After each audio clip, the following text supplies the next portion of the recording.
the welfare office coming out crying when I was about 7 years old propelled me to want to do something in education.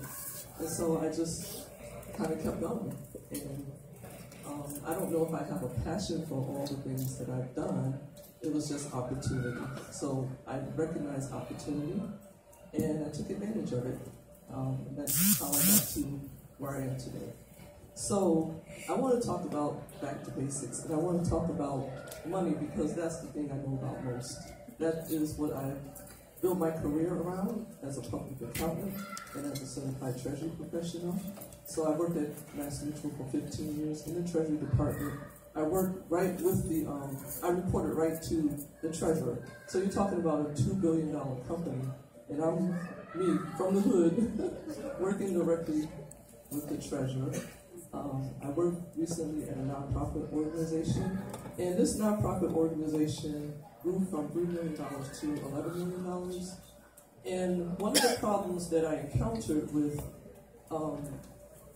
going from a large company to a small company is the level of responsibility is different, and the type of responsibility is different.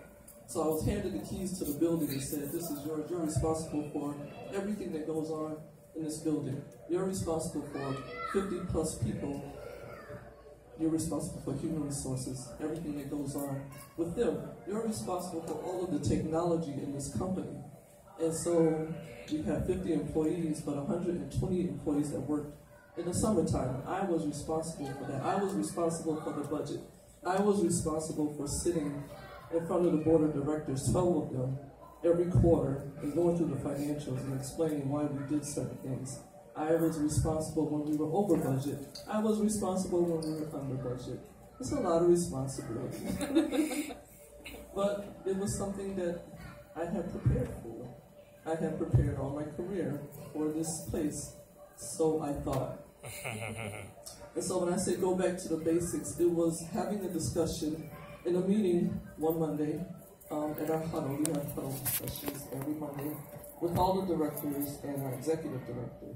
And she said something that just really struck a nerve with me. She said, if you guys don't do your job well and lead your teams, you're messing with my vision. And I thought about it and I said, her vision. What about your vision? I had done all these things, and I still had not accomplished some of the original visions that I had for myself. So it got me to thinking, and I almost became a rebel within inside of myself. And I said, you know, you're up in age now, and there's still a lot of things that you want to do that when you were a little kid that you wanted to do, that you wanted to be a writer. You wanted to write a film screenplay. You wanted to do all these things. You wanted to coach people. You want to help people. And so I started thinking about it, and as time went on, it just so happened I just quit my job about 3 months, very well-paying job. Quit my job about 3 months ago to take a leap into fulfilling my vision. So what I want to talk about is back to basics and how your lifestyle impacts your money. So everything that all the other speakers talked about is in my notes, actually. Talking about who you are and being able to identify who you are, I think is one of the most important things in the world that you can do for yourself. Because you came here, when you were born, you were predestined for a purpose. You just didn't happen to come here. You were predestined. And with that purpose comes an appointment. So you are appointed to do something. You may not know what it is, but it's your responsibility to find out what you're appointed to do. And on top of that, I think it was the first speaker talked about setting yourself apart. You will never be able to find out what you're appointed to do or why you're here if you don't set yourself apart. And that means sometimes you have to put family aside. Sometimes it means you have to put friends aside. Because they can't tell you what your purpose is. You can't be Beyonce. I'm sorry. There's only one Beyonce. You cannot be her. And I know there's a lot of kids out here that spend their entire lives trying to be somebody that they were never intended to be, and they waste time. And one of the other things that you need to do is clean up your language, please. Please, please, please clean up your language. The way that you talk, the words that you say, words have power. And as soon as you say them, as soon as you put those words into the atmosphere, they begin to manifest. So if you say something negative about yourself or somebody else, it's going to manifest. And you're creating your own destiny in that way. Don't put your business out on Facebook. Please don't put your business out on Facebook. Because you never know where you're going to end up. You never know who's going to see you. You never know what the next step is for you, and who's going to be put into your path in order for you to take that step.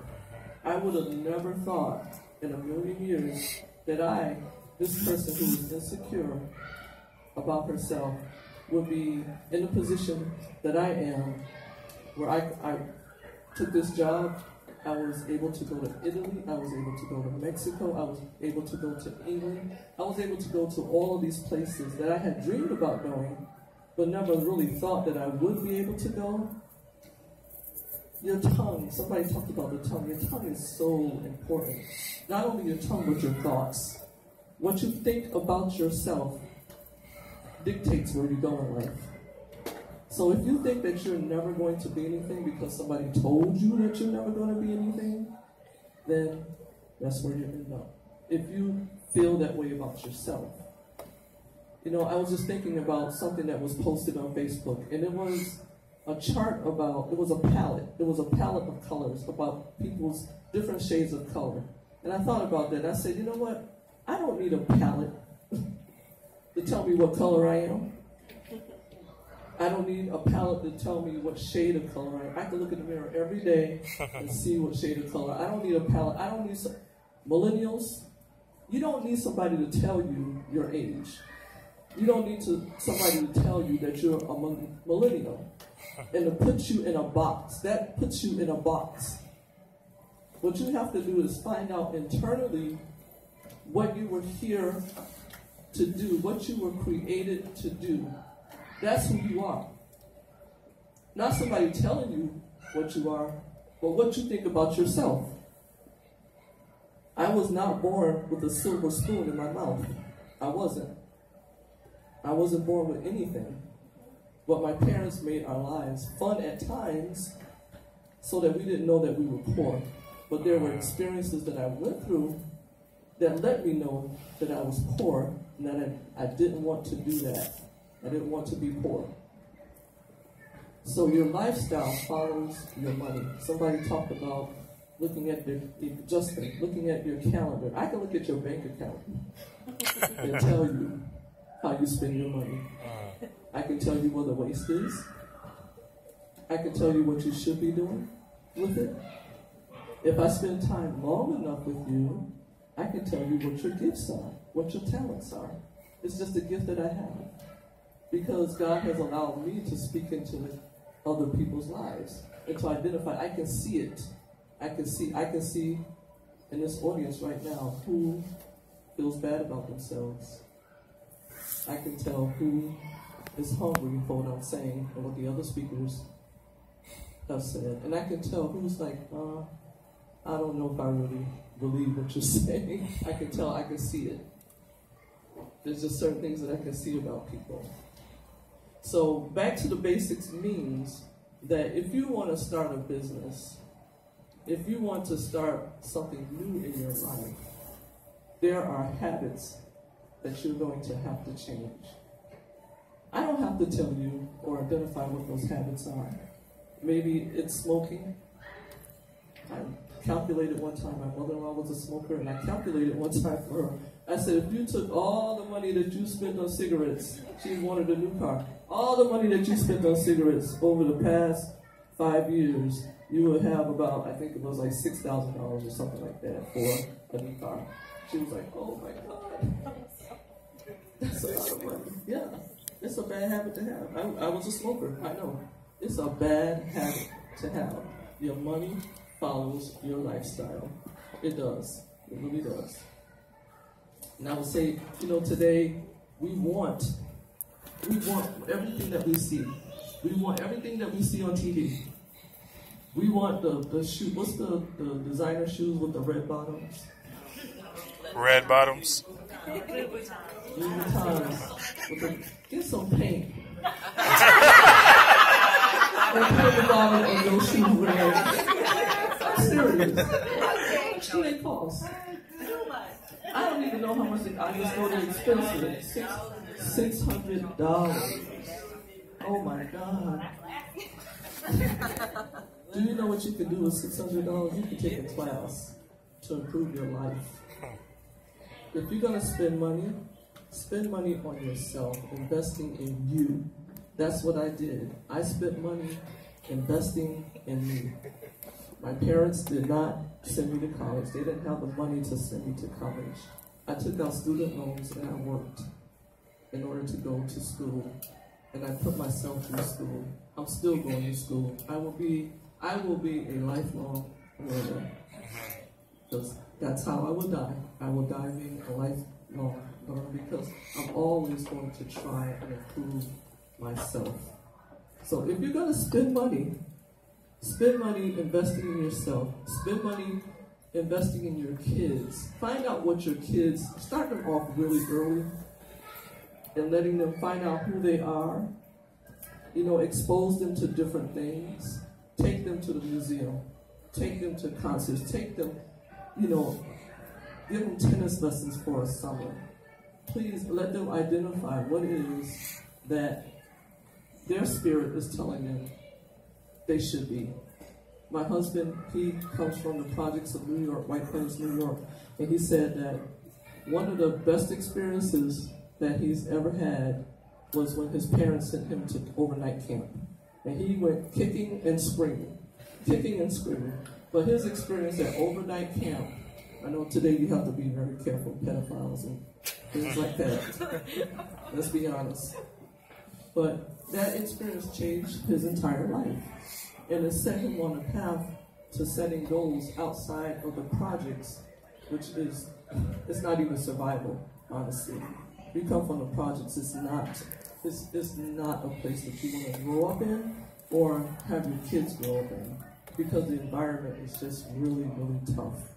So he began to set goals for himself, and he came to Springfield on a basketball and a football scholarship. And that's how he went to college. Because his parents, even though they didn't have a lot of money, they gave him that experience of going to camp. So your kids are never going to be able to find out who they are if they don't experience different things. And so when I say back to basics, people, I could stand here and give you, I could run down a list of the 10 things you should do with your money. I could do that. Easily. I could do it off the top of my head. I can stand here and tell you how to operate your business. As a matter of fact, if you're starting a business or if you're in a business, you want to make sure you have a foundation. You want to make sure you have your operations in place before you start. Have a business plan. All these things that you need to do, an attorney, an accountant, all these things that you need to do in order to have a business. If people don't sit down and think about those things, you need to research the industry. You need to understand what makes your business unique from anybody else's. A lot of that comes internally from who you are. And so some of the things that you do in your life out in public, if it doesn't match up with the image of your business, then you shouldn't be doing it.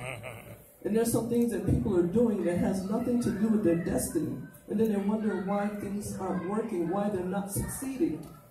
Because your life is not matching up with the dream that you have for yourself. Your life has to match up with it. If you want people to respect you, don't go throughout the city cursing and trying to beat up everybody. Don't call your baby mama a hoe. Get that language out of your system. Pull your pants up. I'm sorry. Nobody ever see your behind. I'm old school. I don't want to see it. It's a distraction to me. I don't want to see it. I got one at home. I can look at his anytime I want to. I don't want to see yours.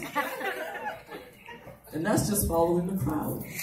It's just following what everybody else does. But you're unique. You say that you're unique. You say that you're different. And you are. There's no two people in here alike. I don't care what you say. Your DNA is different from everybody else's.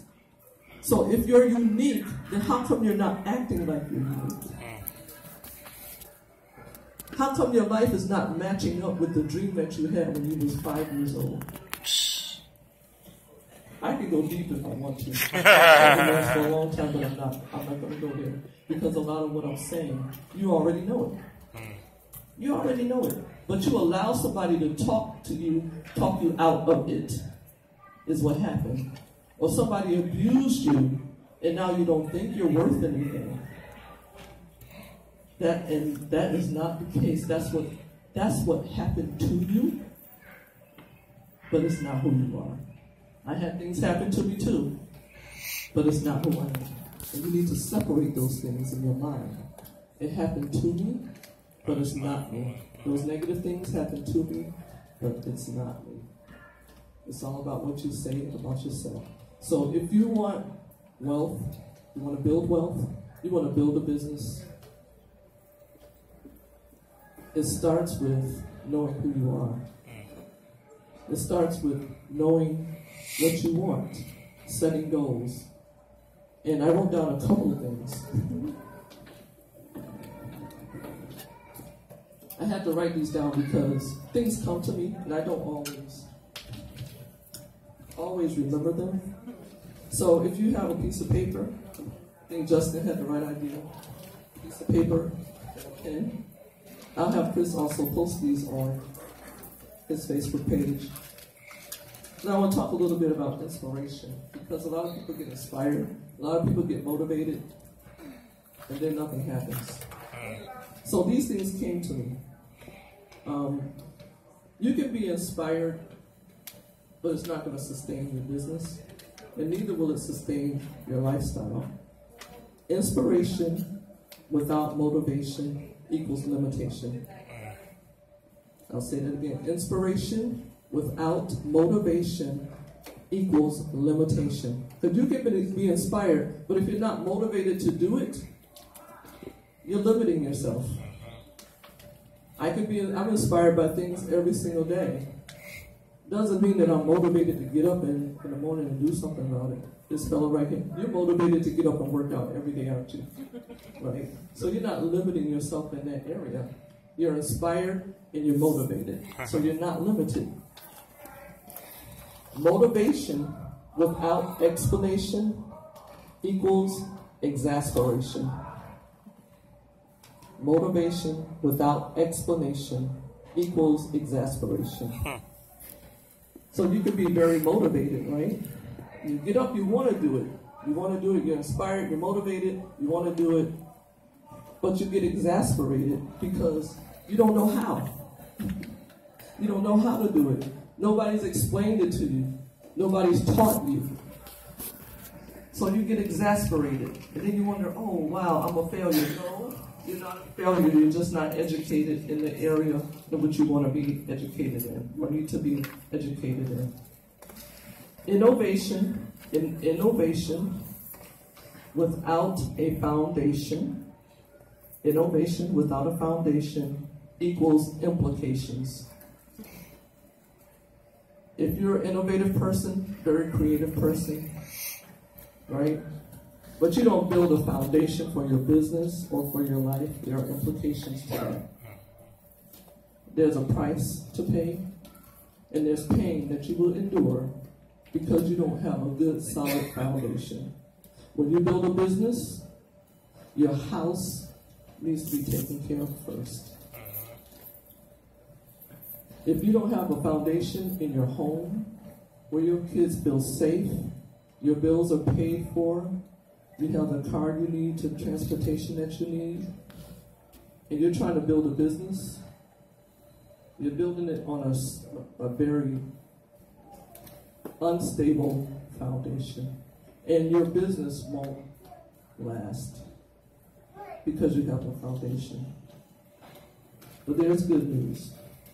Inspiration plus motivation plus innovation plus a foundation plus explanation equals elevation. And that's why I ended. I like that.